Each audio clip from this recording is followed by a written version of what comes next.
Төмөрбаатар сургуулаа төгсөөд гэртээ харсангүй. Гайгүй ажил болоод хийж гисэн натаа хотод үлдэжээ.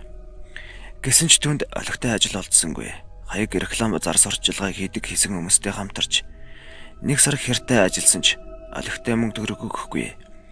Дээрээс нь юмдаа зарах гэдэг байсан тул болоод хоороо юм хийхэр шийдэв. Тэр уг нь суусын зураачийн ангийг төгссөн мэрэгжлийн зураач нэгэн аж. Тэр эхлээд өөрийгөө төхнүүлэе гэж бодоод ах дүүсээс мөнгө зээлж айлын байраг хөлслөхөр болсон байна. Тэгээд сонины зар харж байгаад хамгийн хэмд нэг байраг сонгон оцтуулаа. Шууд хаягаа хилэн хүрээдэр гэжээ. Орох оронгүй шахам явсан Төмөрбаатарч бараг тэр доороо нүгэд очиж. Гэсэн ч мөнгөний иргэшээлд автан ганцалсаар суугаар тохиролцсон байна. Тэр байранд нь хотын төвд яг засгийн газрын ордны ард байрлалтай. Өөрөө тасалгаа томтой их л тогтой маягийн нэгрөө байр байв. Төмөрбаатар нүүж очисон өдрөөл ихэд баясгалантайгаар бодог бэрээ байрлуулж зураг зурхад бэлдээд ганц шилээрх аваад ганцаараа уунга зөрмөглөж буй өсгүй нэртэй нэгэн зураг зуржээ. Ягд ч юм бэ түүний гар хөл тарих толгой гайхалтай ажиллаж бараг л хин нэгэн хилж заагаа юу гэлтэй нэгэн гонигт бүсгүй зургийг маш хурдан зураад орхиж. Тэгэд шин дунд хэрд архиныхаа айганд нам цохолон төр туг хийж байтал нэг хүн хөлнөөс нь татах шиг болжээ. Тэр нойрмоглон арайхан нүдэн нээж харвала. Түүний зураад орхисон бүсгүй зургийн өмнө нэг бүсгүй цагаан даваа нөмөрчгсөн. Толгойгоо толгон доош харан зогсож байгаа тэр. Энэ бүхнийг хараад Төмөрбаатар жаахан чочсон ч гэсэн архинаас болж байна гэж бодоод тоолгүй буцаад унтчихж. Тэгтэл маргааш шөнө нь түүнийг ивэрүүл унтж байтал галтгооных нөрөөний хаалга торхийн онгосноо буцаад хаагдах чимээ гарав.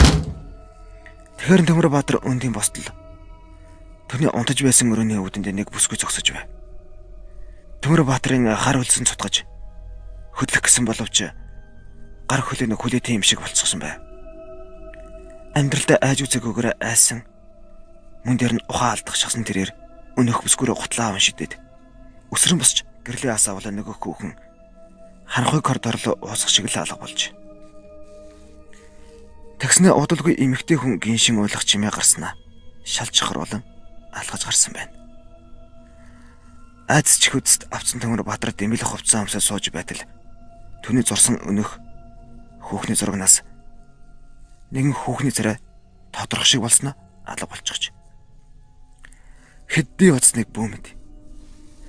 Төмөрбаатар арай хийж үр залгадаг гэрээсээ хөнгөө гарчээ. Тэгэд тэр шөндөө гэртээ ярьж хонсонгүй. Маргааш нь хоёр найзтайгаа ярьж хонсон байна. Тэгэхдээ хоёр найзтай ийм тийм юм харагдсан гэж юу ч хэлээгүй байна. Тэр гурав нэг жилээрх аваад тэргээ хуваажун хууч хөрч байгаад шүн дундын үед унт хар хөвтцгээтэл гинт эмэгтэй хүний айлгуудын хөргөч юм ээ. Тодоос тод сонсогдчихэ. Үндэ зэрэгцээд нөгөөх хүүхний зурагч тар нархийн унсан байна.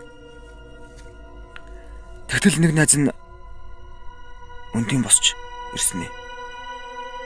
Энд чинь юу вэ? Юу хүмүүс гараад ирвэ гэжээ. Төмөрбаатарч үндийн харвал тэдний өмнө хүүхэн залуу хоёр гараад ирсэн зогсож байхан тэр. Тэгснэ удалгүй учир зүггүй зодтолж эхэлсэн байна. Тэднийг харсаар байтал нөгөө залуу бүсгүйг орилуулан жарлуулан балваж толгоогоор нь хидгэд ханмаргүүлээд алга болчихж. Тэгтэл удсангүй шалны завсараас бүдэг цагаан отоо суунаглан өрөөний болонд очиж тонраад нөгөө хүүхэн болчихсон байна. Тэр гурвын айх гайхан зэрэгцэн арай л гарч гүйлгүй байсаар өглөө болгоод гарчээ. Төмөрбаатар өдөд дундын хэрд гэртээ ирээд орох гэснээ болоод орцныхоо өмнө сандал дээрх санаа алдан сууж байтал нэгэн настай аавга ирж хажуудан сууснаа. Чи энэ хоёр давхрын хаалганд орсон уу гэж асуужээ. Тэр дууг толгой дахивла нөгөө аавга ийш тийш харснаа. Чамд тэгээд янз бүрийн юм үзэгдэж мэдэгдэхгүй байна уу гэж шивнэн асуусан байна. Түүнийг ямар нэгэн хэлэх гээд байгааг мэдсэн Төмөрбаатар үдсэн гарснаа хагас ухс яриул. Авгаа. Тэгнэ тэр. Энэ байранд орсон айлууд уддаггүй юм. Чамаас өмнө нэг залуу байж байгаад бараг солиороод гарсан зайлвал. Чиний байж байгаа байрны өмнөх эзэн ихнэрээ зодоод алчихсан юм. Тэрнээс хойш шилээ их эвгүй болчихсон бололтой юм билээ. Ихэд хямдхан зарсан даа хөрхий. Авсан аль нь ч энд удаагүй. Одоо дандаа хөслүүлж байгаа гэжээ. Үүнийг сонссон Төмөрбаатарч тэр дорой байрны эзэн лөө утассан байна. Байрны эзэн залуу ирж түнээс түлхүүр авах та. Чи яасан бэ? Толин тэр тавьсан юм уу? Би чамд хэлдэг байж л дээ. Толтой хоороо талент нэг хүүхний дөрс үзэгдээд байдаг юм гэж хинэгч үгүй хэлж. Төмөрбаатар нүүхтээ өнөөх зураг урж хайчаад явжээ. Яагаад ч юм бэ? Түүнд тэрхүү зургийн хүүхэн хий үзэгдэл болж харагдаад байгаа мэт санагдсан аж. Тэгтэл 2-7 хоногийн дараа нөгөөх байрны эзэн түүнтэй годомжинд таарлцаад. Чи тийм сайхан зураг яагаад орхичод яваа вэ? Очоод аваарай гэсэн байна. Түүний үгийг сонсоод ихэд гайхсан Төмөрбаатар тэр дорн түүнийг даган нөгөөх байр руу очивол.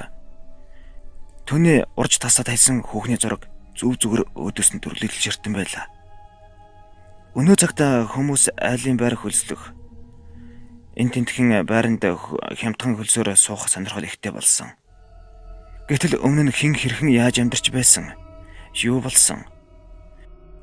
Юу болох нь тодорхойгүй айлын байрнуудад элдв юм их шүглсэн байдаг болохыг дээрх явдал харуулж байна.